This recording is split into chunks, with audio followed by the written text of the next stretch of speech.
Goeie, het is woensdag 8 februari. Welkom bij het Alversterre Café. Marjoen, het eerste vrouwelijke rayonhaat Mariet Bouma van Starem, had Alversterre voorzitter Henk Kroes. En uw verste gast aan tafel is Peter de Vries.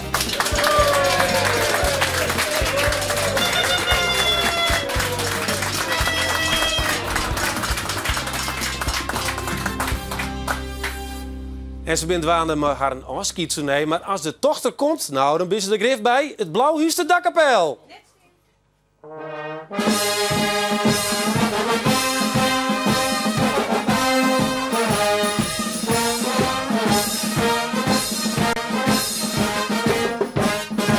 Ja, heerlijk om even in die sfeer te komen van die Alversterre-tocht. Dadelijk praten we verder met uw gasten. Nou zorgen we eerst naar hoe de Alversterre-koorts in Friesland te vielen weer. De vraag die het vanmorgen voort naar de wekker de kop leggen wie: hoe diep is het kwik van nachtzakken en wat heeft het u zo'n ijs opleveren? En eerlijk zijn, dat voelt dik al. Maar we leren dus net samen uit het veld slaan, liever de als slaaf. Dus stappen er het weer een paar 100 vrijwilligers het ijs op, mooi bots en bierzen. Zelfs het leger, van wat er nog van oer is in opperste steert van paraatheid brocht. 50 infanteristen 5 vermoorde Hegemer Maroon. Er binnen vragen hoe de stimpels. Doggen die het nog na 15 jaar in vochtige kist? Het zal je maar gebeuren. Iets meer te hoogte aan net meer met een boormachine en een meetstok hebben we het zien. Dat doggen ze van nu aan met een laser. Dat je het vlugger, secuurder en de ijsvlier blijft heel. De eerste grote toertocht wordt bij Battleheem rijden. Hier de ijs. Ze verwacht je 800 deelnemers, er komen 3000. Ik geen probleem. Laat de tochten hier maar komen. En hoe komt het met de Alve-Marathontocht? Die willen er wel voor, maar ze binnen min of meer wat geiselen door de Alversterre-tocht. Zolang het wieling er net uit is, wat hij nou vol, kunnen zij niet. De VVV Versnits wordt plotbellen, maar ik zei, weten het net. Nee, maar hartstikke bedankt voor het begrip. Fijn, en het gaat goed komen. Ja hoor, dag. Nou ja, zolang die kans op een tocht er is, bleef er alle dagen het Alversterre Café bij Omroep Friesland. Ja, het verhaal van de dag is toch wel een beetje die bijeenkomst van de rayonhaden. Wat bepraten ze daar en hoe gaat zijn vergadering? Nou, alle talkshows in het loon die woenen hem al haar. Maar gelukkig zit een man die dit vaker mooi maken had. Hier bij u aan tafel, Henk Kroes, wat voorzitter van de Alversterre. Ja, dat is natuurlijk heel magisch, Joen, wat er gebeurt. Die 22 man komen bij elkaar, het bestuur erbij. Ik kan me zo vaststellen, bakje koffie, stik koeken. En vertel eens, hoe gaat het dan? Want dat willen wij wel weten. Ja, nou, ik kan vertellen hoe het bij u gaat. En dat is bijgelijks in 96 en 97. En wij hier dan altijd beginnen in Ljouwert. Wopke Bos wie in die tijd de eerste. En dan wordt vragen, hoe staat het er bij? Ben de bijzonderheden? En dan waren op een kaart aantekenen van hoe groot wat is de dikte van het ijs. En wat voor. Daar staat de ijsmaster. Ja, daar zit Jan Oosterbrug. Die heeft als een ding. En die zei dan. Dat is weer het Piet Venema. En dan is het nou Ljouwert. Nou, wat zouden we? 12? Ik weet het net. Ik kan het metten. Ik ga lekker rieden. En ik ga nergens op het ijs metten. Dus dat is het heerlijk hier. Ja. Oké, 96 denk ik. Ja, zeg je het hoor. En dan je al die rayon elke keer zonder commentaar. Dat wordt gewoon eerst gewoon even vregen. En zo wordt alles opzet. En dan kom je weer in Ljouwert waarom. En dan even rust. Hoe lang hebben we dan horen? Hoeveel tijd eigenlijk? Ja, dat hing er vanaf. Wat zijn protest decision had, dan kan het lang door je. Nee, maar dat hing ervan af. Als het glad voorin, dan ben je er samen terug. Maar als het knieperpunten binnen, ja, dan had het beleven tijd.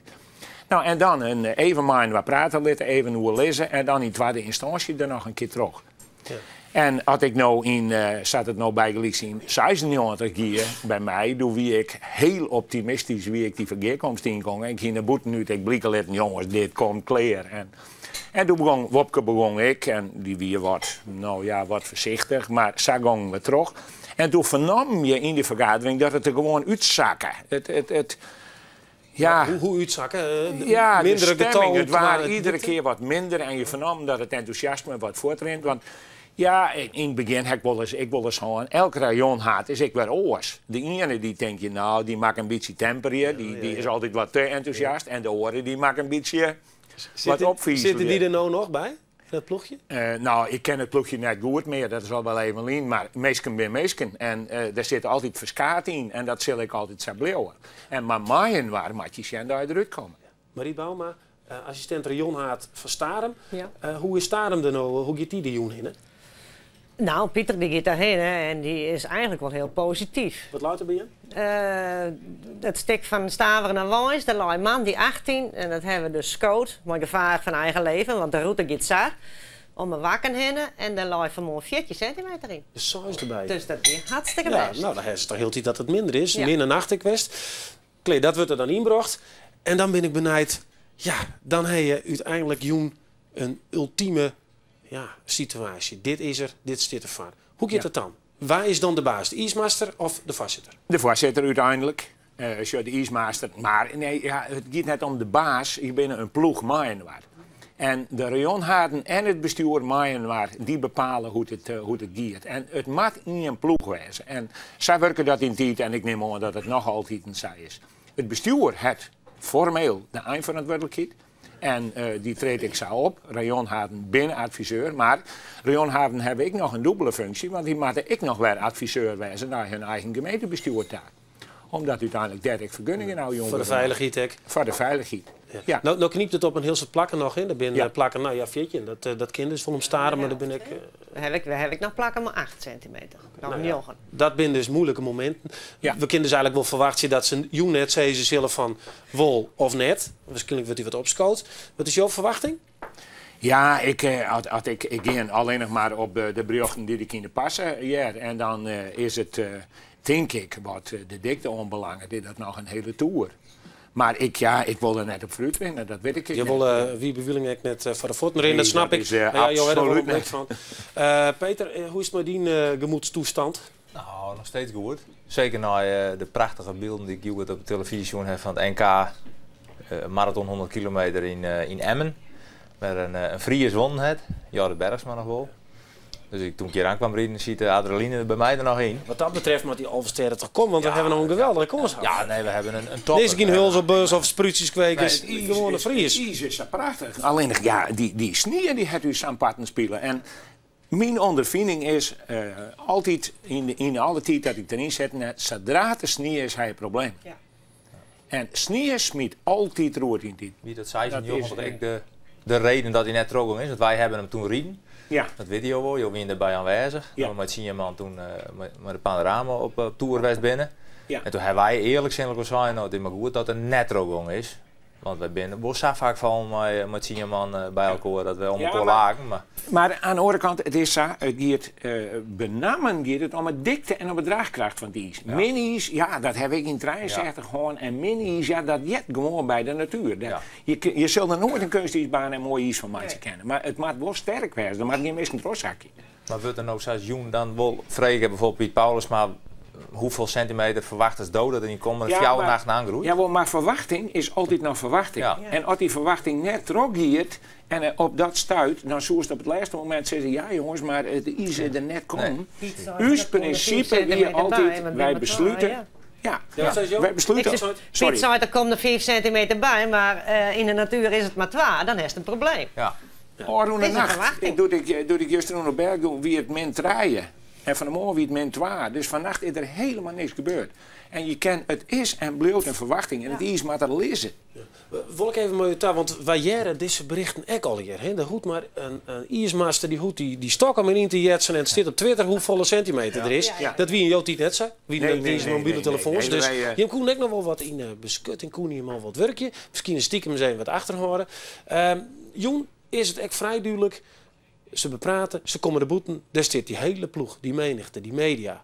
Ja. Ze komen hoerelwaai. Washington Post, weet ik veel wat. Ze komen erbij. En dan zit die Wieling, die zit daar.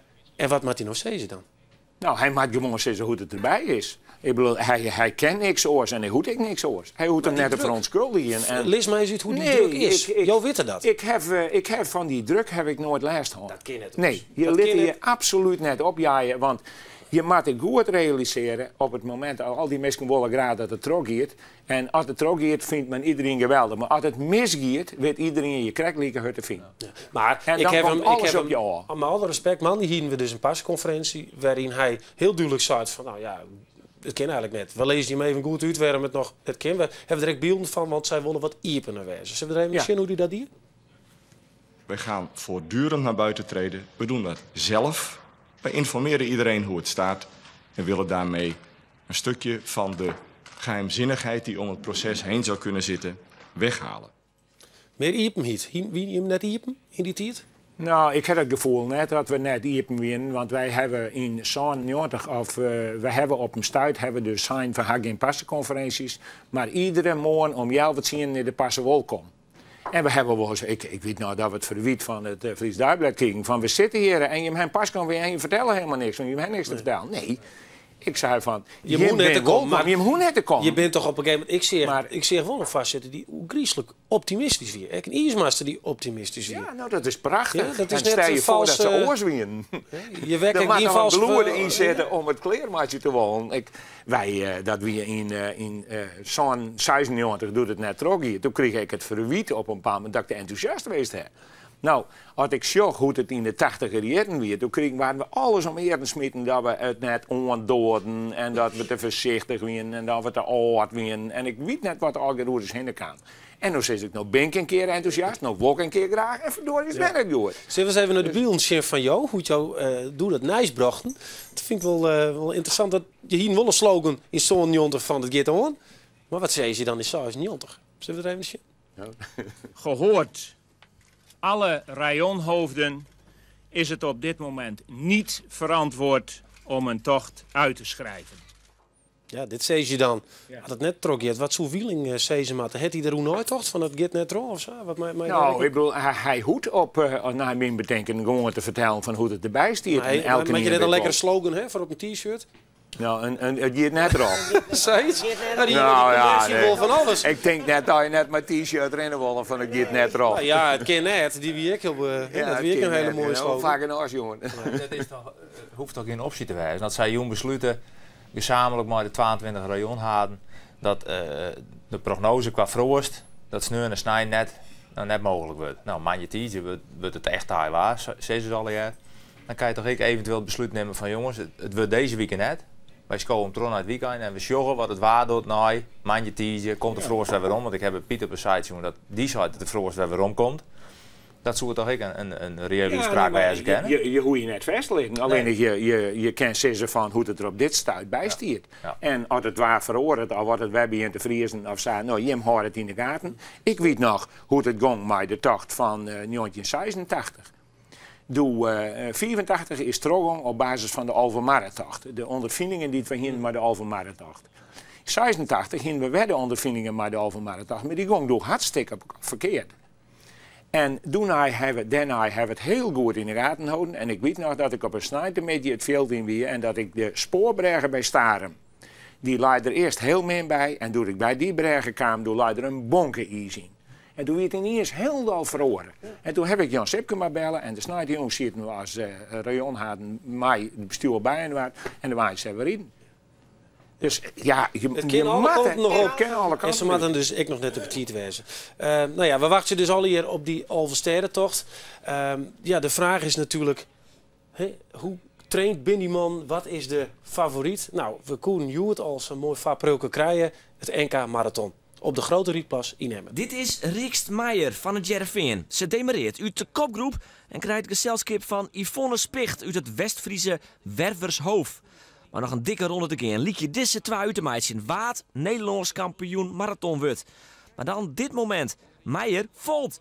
Spicht wacht er dus net en Meijer zit gauw weer op. Maar dat god is te grut. Meijer beziekert het wol, zet alles op alles, maar ze komt er net meer bij. En dus wordt Yvonne Spicht de Nederlands kampioen.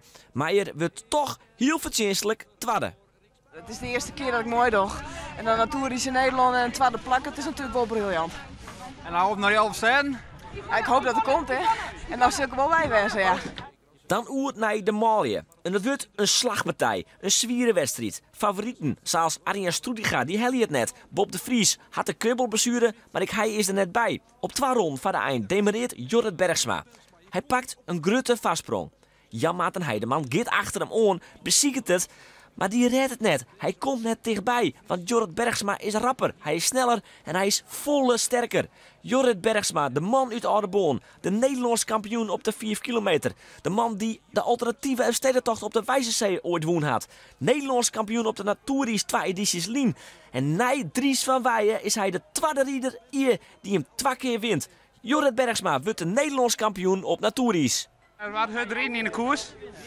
Maar op het laatste kon je wel vernemen dat iedereen een beetje verzwakt raakte. En ja, op een gegeven moment kwam ik los te zitten en ja, ik dacht, nou maar terugrijden.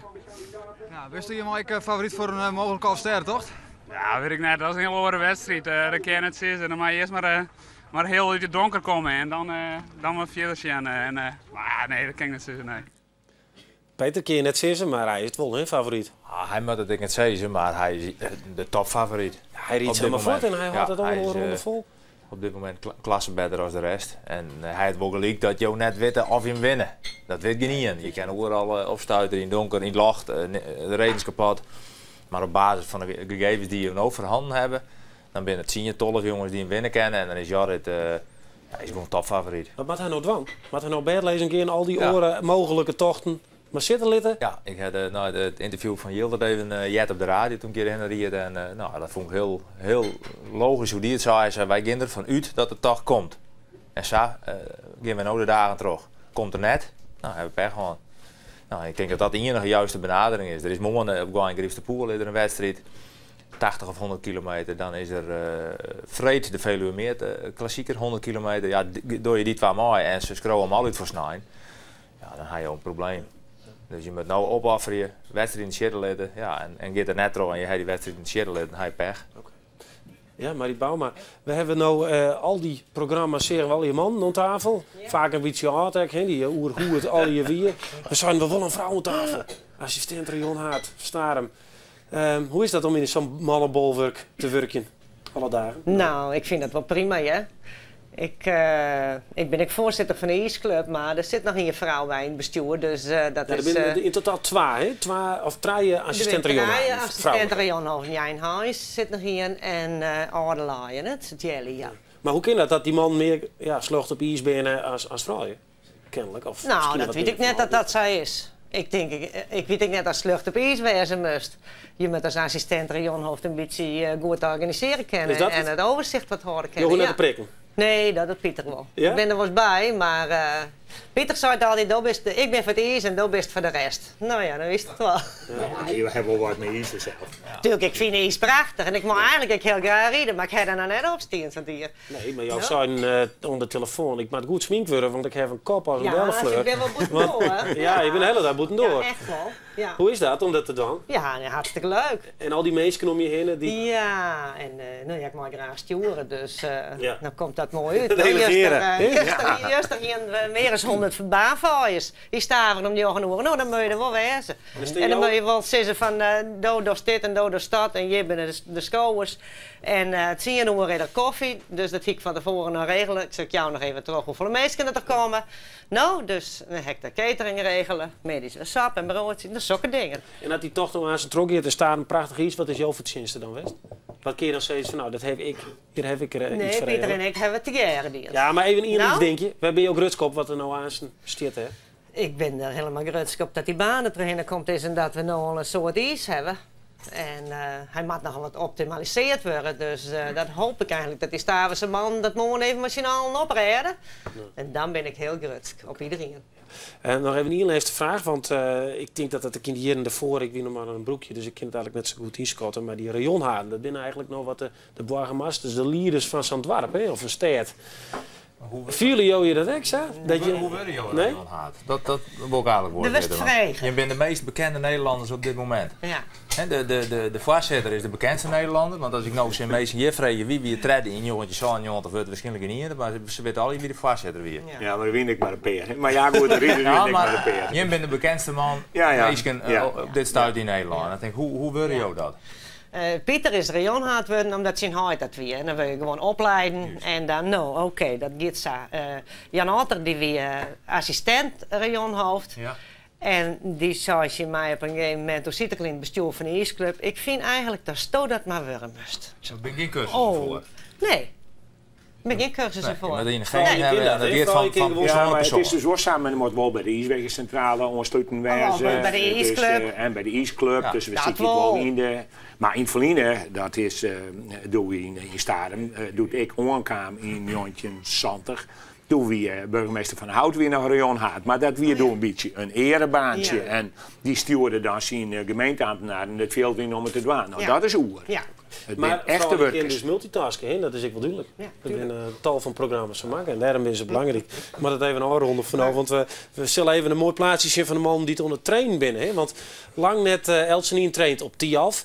Gewoon toerinders die binnen pas de reden onder at de wien uit eerst draait. En zodra de eind op het ijs rennen, verlenen zij naar de mar of sleet om die kilometers in de voeten te krijgen. Ook in het heidenskip doch is het zo. Zodra er iets luidt en nou, aan het einde roer kennen dan even wassen, maar dan ken ik er al hoor. En dan ga ik naar het boetland daar, hier achter bij de Vleuzen en dan begin ik te trainen. En dan is direct de eerste dag die hele oren. Nou, en dan heb ik eens later even contact met jouw kampen. En dan zie je wij de veert op en we gaan naar de pool daar. En dan gaan we elke dag rijden. Ja, vers vier dat wat kan.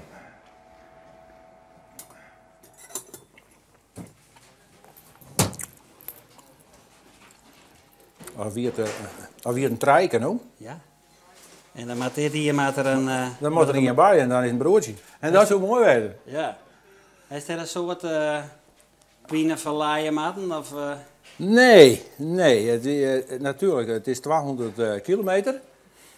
En dat is nog een hele rit, moet je net onderschatten. Maar als je net het beginnen, dan helpt een goede rit het altijd. Train je hem, ik machinaal? Nou, hij wordt niet, maar de laatste jaren train ik net vol meer. Want dat goed net meer? Als je zo deze leeftijd hebben, dan kun je hem wel niet een keer. Ik neem er eigenlijk net echt tijd voor. Oh, deze is van 87. Er staan alle plakken op met de wapens van alle sterren. En deze is van zo'n 90. Die heb ik van een vrouw gekregen. Wat denk je als die komt? Je reed hem met 2 vingers in de neus? Nou, zat ik nou veel dat ik maar de dag echt sterker word en hoe ik juist te rieden hè? Ja. Nou, ben je er klaar voor? Oké, we gaan.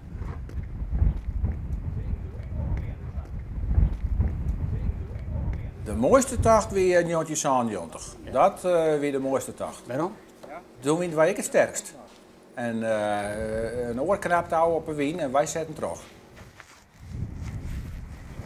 Waarom kan wel om? Ja, waarom kan wel om? Het is eens goed fris, maar... Maar dat is nou wel Skoflien. Dat is nou precies, dat is nou 15 jaar lien. En dan, ja. Ben je 15 jaar ouder? Ik ben 15 jaar ouder, ja. Maar even, maar hij gaat er nog gewoon, ja. Hij gaat weer iedere dag. Kroes, wat denk je? Is dit al je vergezen moeite van deze man? Nou ja, ik weet net. Ik hoop zo dat het waar trots zet en de vroost trots zet en dat we nog wat rieden kennen. Maar aan de andere kant, we moeten dus realiseren dat het natuurlijk prachtig is lijkt. De badere deeltocht is wat vreed uitstreun. Dus er zijn nog een heel soort mensen die het geniertje kennen. En dat moet nog even terug. Maar het zou ook griezelig mooi zijn op de deurtocht. Ja, en jou hebben de druk van de schouders. Je kan lekker geniertje. Ik ken lekker geniertje. En ik ken wat reetrieden. Maar ik wil wel van alle kanten nog weer op hoed zitten. Ja. Luister, we toen de vrouw Peter, wil jij die man wel werden, maar wel weer fantaseren hoe was het al in je season was? Ja, nou, ik weet het net. U laat het net. Wij doen ons best. Alle rayonhoven en alle vrijwilligers doen hartstikke hun best om dat iets goed te krijgen. En ja, de natuur doet de rest. Ja. Peter, toch nog hier luisteren? Even een one-liner. Ja, one-liner, dat is wel heel kwaad, hè? Nou, ik hou het nog steeds op snijden. Snijden? Ja, dat ga ik steeds zijn, dat doe ik nou ook. Sokkend door het wetter? Nee, dat sokkend door het wetter. Maar als je beslissen, jongen net, maar het wordt snijden. Oké. Het wordt snijden. Amen. Mooi, heren en dames, bedankt voor je komst. Ja, onze vierde dit Alversterrencafé. Morgen ben we hier weer. Dan zit hier collega Arjen de Boer. Joen, ben bij u zeg nog de beelden van de persconferentie te zien van het Alversterrenbestuur. Dan jaren we dan wel exact wat ze besluiten. En nu is de beurt om de man van het Blauwste Dakkapel. Op de Bonkeveert, als hij er komt. Dit maar jaren. Thank you.